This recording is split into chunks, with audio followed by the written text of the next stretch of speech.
Amis du retail et des données de qualité, bonjour. Bienvenue pour un nouveau numéro de nos Custo Questions. Je m'appelle Sébastien Boyce. Je suis le fondateur de Fridelity et on propose au marché du retail en Belgique une solution sous le nom de Custocentrix. Alors pour ce numéro exceptionnel, je suis toujours accompagné de Eric. Bonjour Eric. Bonjour Sébastien.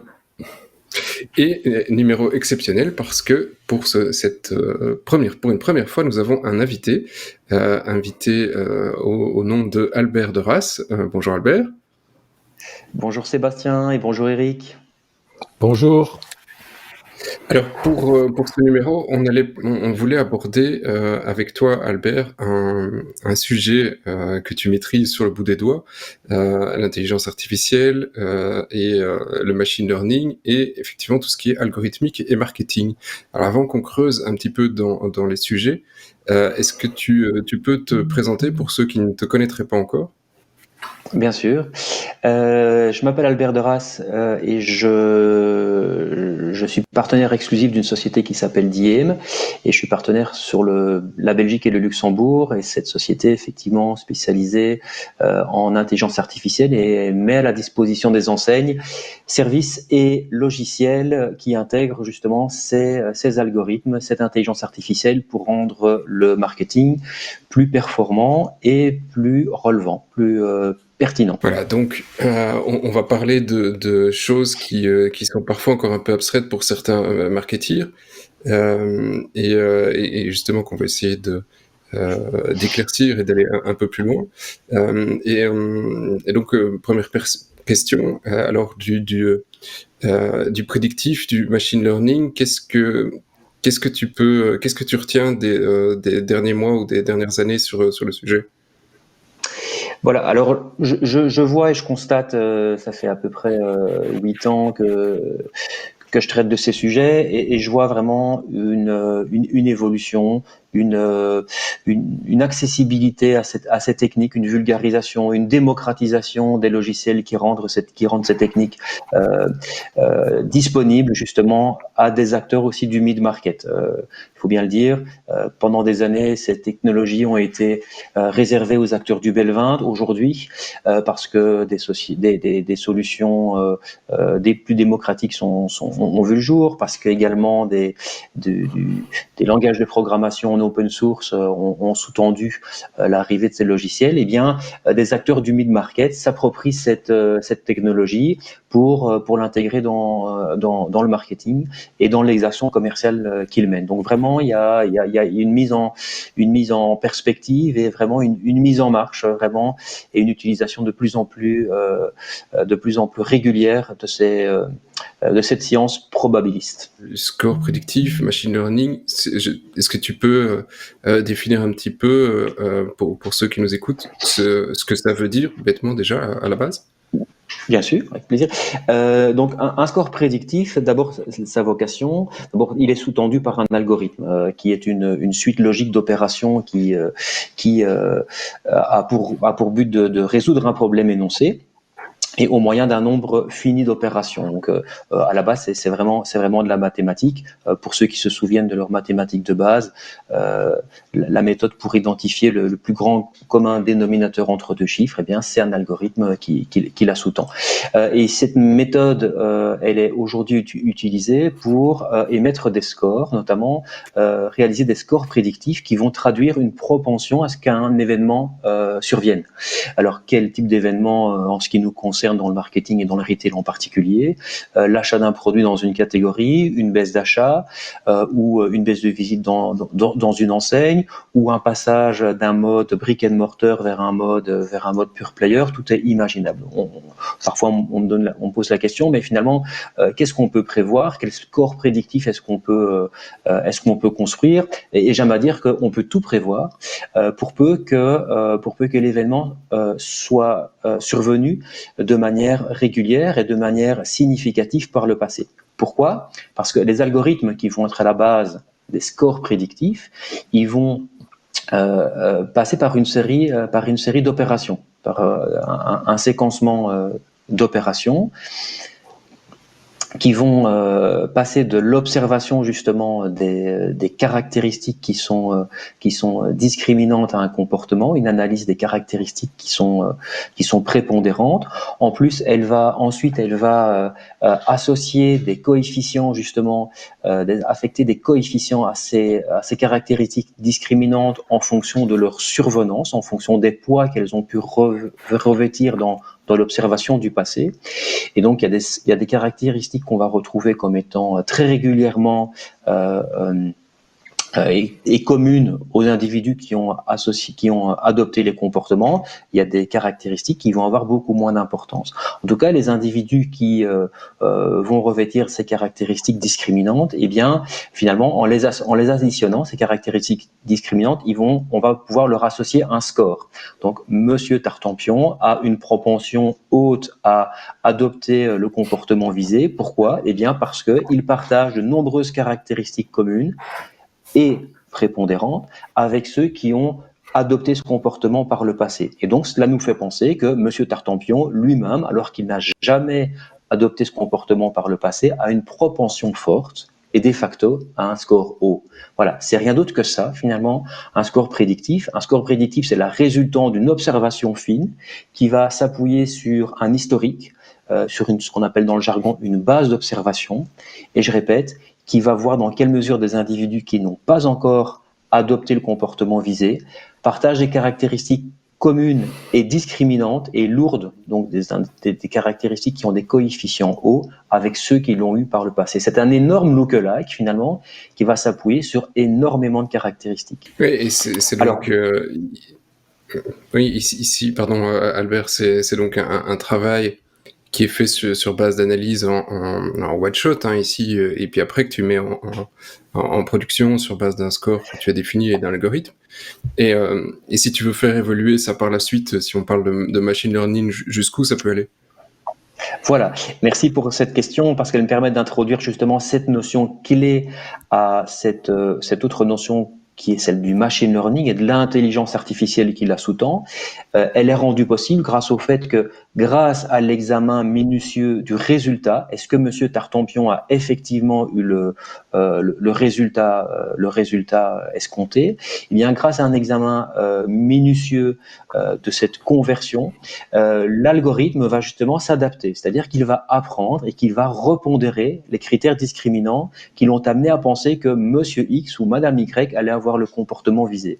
Et donc, c'est un travail continu, un travail itératif, et là, véritablement, on rentre dans une dimension d'apprentissage qui est supportée par la machine. Donc, la machine constate la survenance ou non de l'événement, c'est toujours quelque chose de binaire qu'elle va mesurer, et en fonction de sa constatation, et en fonction de la robustesse du score, c'est-à-dire sa capacité effectivement à prédire l'événement avec justesse. Et pour rappel, on est dans une science qui est probabiliste et non dans une science qui est exacte. Donc les scores ont une certaine robustesse, ont une capacité à prédire, mais ce n'est pas de l'absolu. Autrement, on serait vraiment dans la programmation. Donc en fonction justement de la conversion ou non, la machine va s'adapter et la machine va repondérer les critères pour finalement améliorer sa prédiction au fur et à mesure des applications. Donc là, on rentre dans l'ère du machine learning et donc de l'intelligence artificielle, puisque à travers sa capacité d'adaptation, la machine apprend et montre un signe d'intelligence. Yeah. J'ai une question, Eric, justement, parce que tu as une certaine expérience, si je peux dire, et donc tu as vu arriver ces outils sur le marché. Et comment toi tu l'as perçu et qu'est-ce que tu en retires ? On en retire beaucoup de choses. Ce qu'il y a, c'est que il faut d'abord se rendre compte, c'est que pour commencer à se lancer dans ces choses-là, il faut avoir de la donnée, il faut avoir accumulé de la donnée. Mais on en reparlera avec Albert. Deuxième aspect, c'est qu'il faut savoir poser des questions et donc définir des objectifs et dialoguer avec les statisticiens et les spécialistes sur le sujet pour effectivement décrire ça de manière un petit peu robuste. Puisqu'il a dit c'est quelque chose de binaire qu'on veut prédire, donc on doit pouvoir exprimer ses objectifs dedans.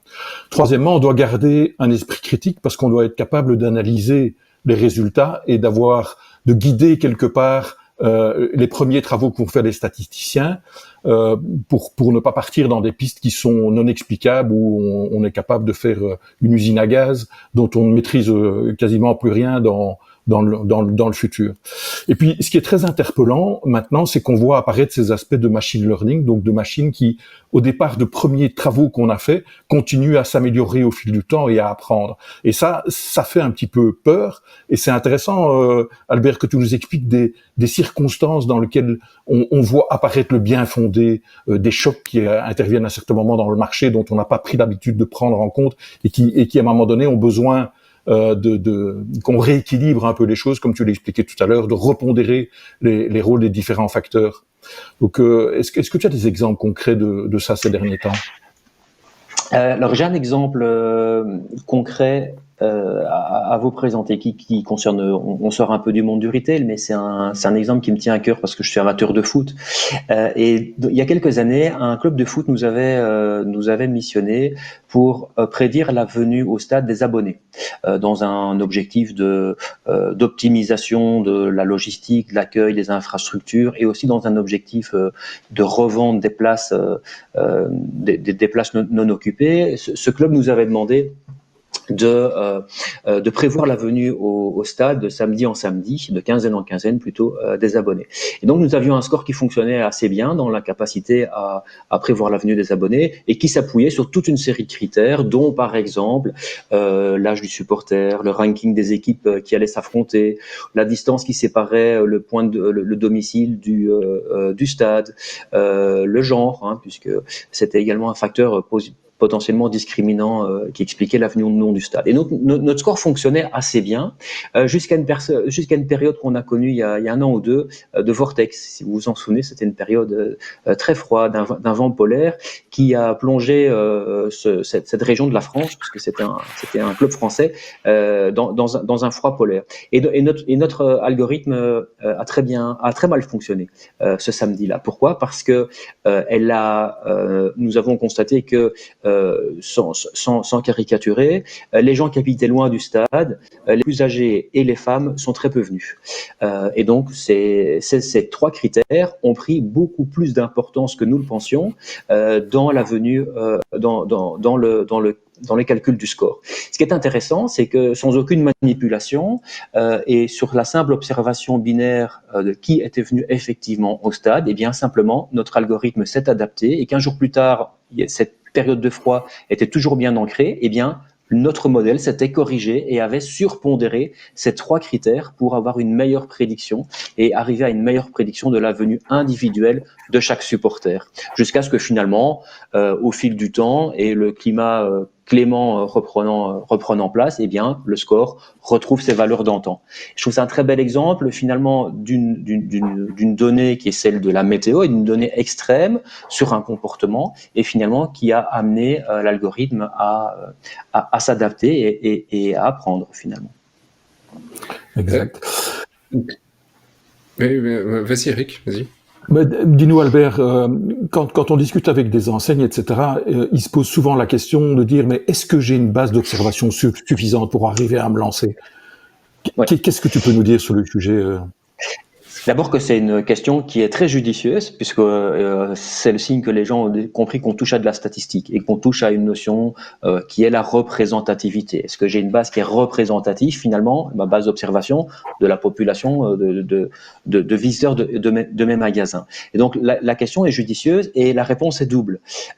Nous devons avoir une base qui est suffisante certes, mais qui est suffisante dans la représentativité de ceux qui n'ont pas adopté le comportement versus ceux qui l'ont adopté. Et donc, ça implique que le comportement, puisque le comportement qu'on veut anticiper, soit survenu par le passé de manière significative, non anecdotique. Donc, c'est une question qu'on retrouve notamment dans le B2B, puisque les bases sont en général un peu plus petites. Dans le B2C, la question est également pertinente, et selon évidemment qu'on soit dans l'alimentaire ou dans le non-alimentaire, dans le fashion ou dans des biens durables, évidemment, la réponse est différente, puisque les cycles qui sont induits par ces achats et par ces biens de consommation sont très différents.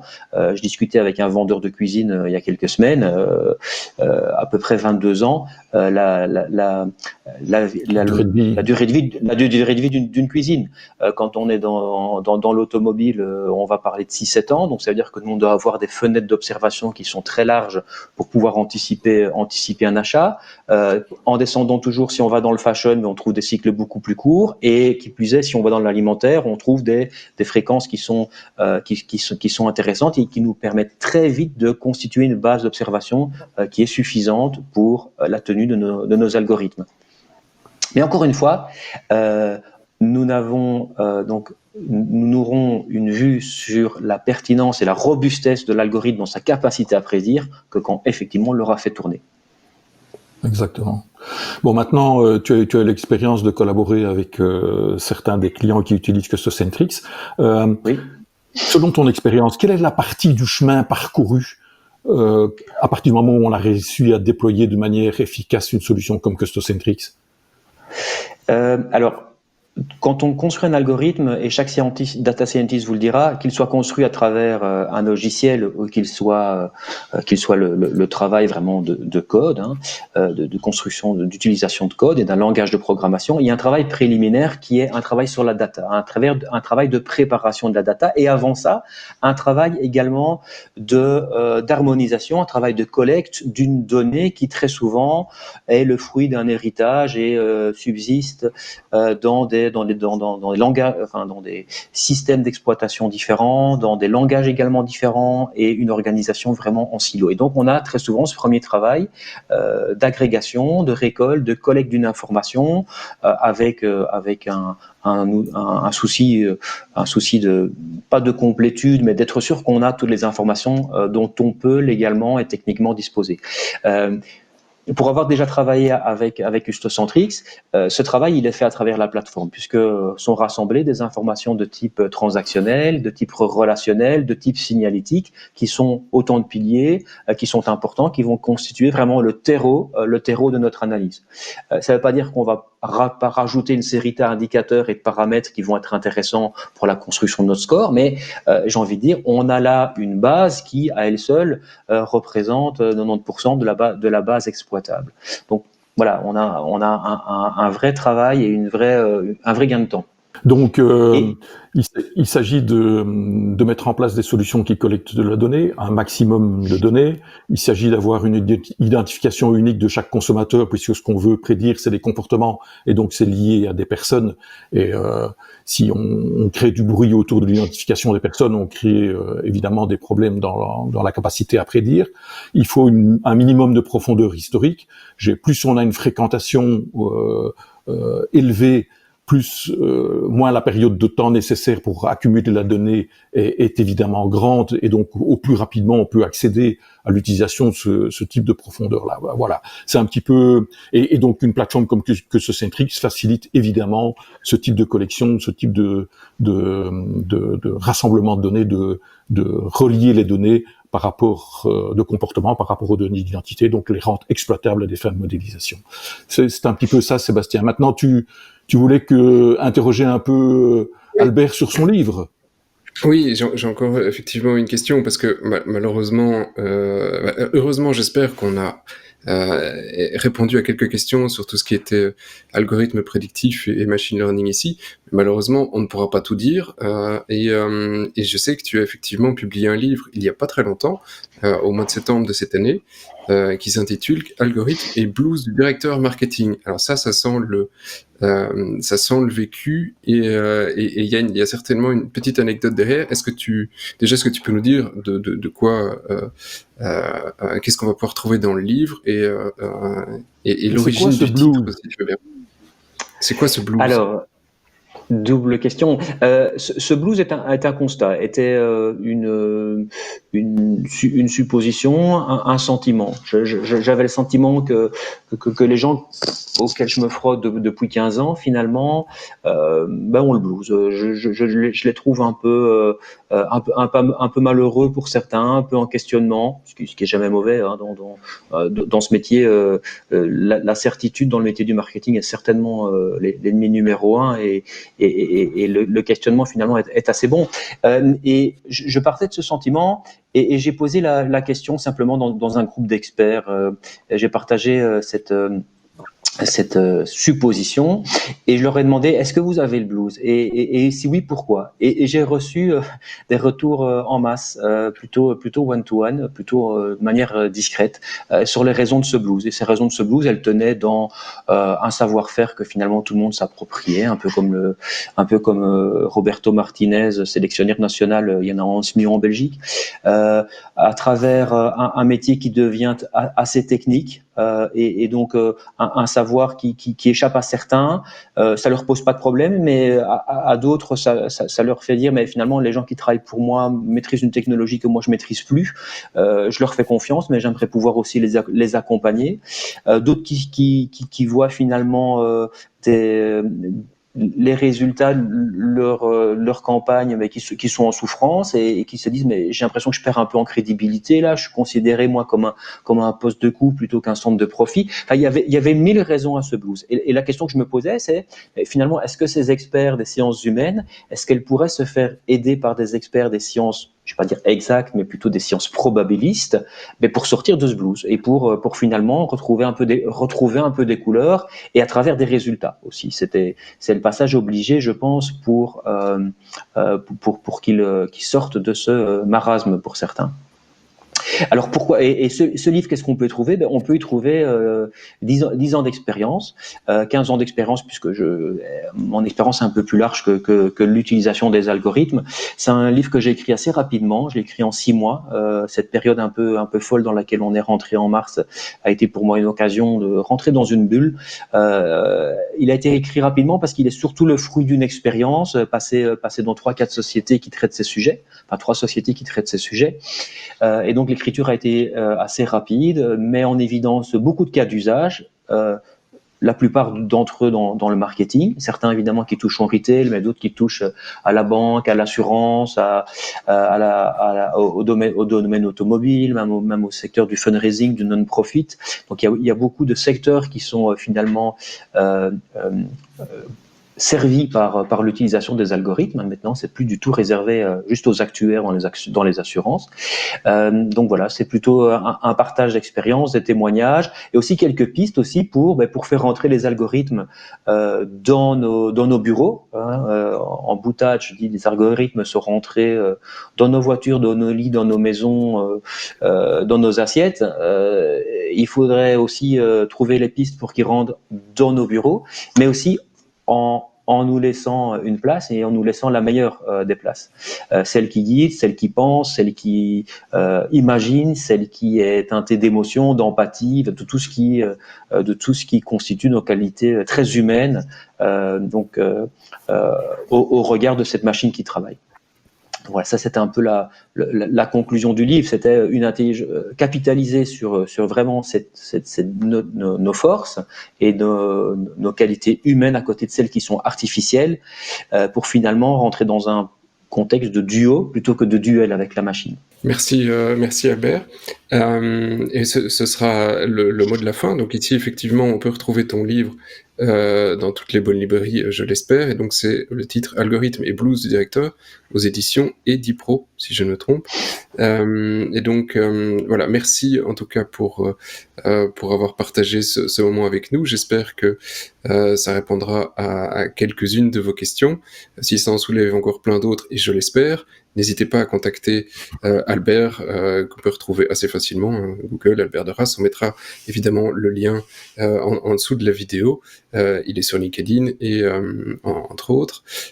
Et si vous avez d'autres questions, n'hésitez pas à contacter Eric et moi-même. Merci beaucoup, messieurs, et rendez-vous très bientôt pour un nouveau numéro de nos Custo Questions. Merci.